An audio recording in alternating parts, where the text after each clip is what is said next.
Hello and welcome back to Nips in money. कल थे 31 जनवरी 2023 और आए थे एडलवाइज के Q3 FY23 के रिजल्ट्स। तो चलिए देखते हैं कि एडलवाइज ने दिसंबर क्वार्टर में कैसा रिजल्ट प्रेजेंट किया है। यहाँ पर सारे फिगर्स रुपीज़ इन करोड़ में दिए हुए हैं, तो हमें कन्वर्ट करने की ज़रूरत नहीं पड़ेगी। चलते हैं कंपनी के टोटल इनकम की ओर। कंपनी ने दिसंबर क्वार्टर में 2141 करोड़ का इनकम पोस्ट किया है, जो कि पिछले क्वार्टर में 2099 करोड़ का था और पिछले ईयर सेम क्वार्टर में यह 1887 करोड़ का रहा था।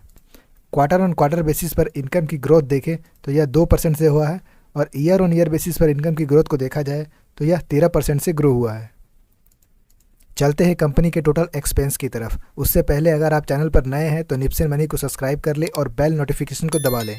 दिसंबर क्वार्टर में कंपनी का एक्सपेंस 2040 करोड़ का रहा है, जो कि पिछले क्वार्टर में 2094 करोड़ का था और पिछले ईयर सेम क्वार्टर में यह 1782 करोड़ का रहा था। क्वार्टर ऑन क्वार्टर बेसिस पर एक्सपेंस को कंपेयर किया जाए तो यह फ्लैट रहा है और ईयर ऑन ईयर बेसिस पर एक्सपेंस को कंपेयर किया जाए तो यह 14% से इंक्रीज़ हुआ है। चलते हैं कंपनी के नेट प्रॉफिट की ओर।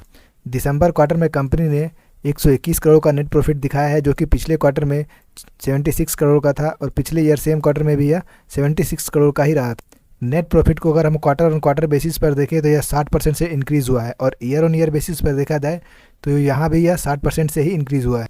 कंपनी के बेसिक ईपीएस को देखा जाए तो इस क्वार्टर के लिए 1.13 रहा है, जो कि पिछले क्वार्टर में 0.75 था और पिछले ईयर सेम क्वार्टर में यह 0.79 का रहा था।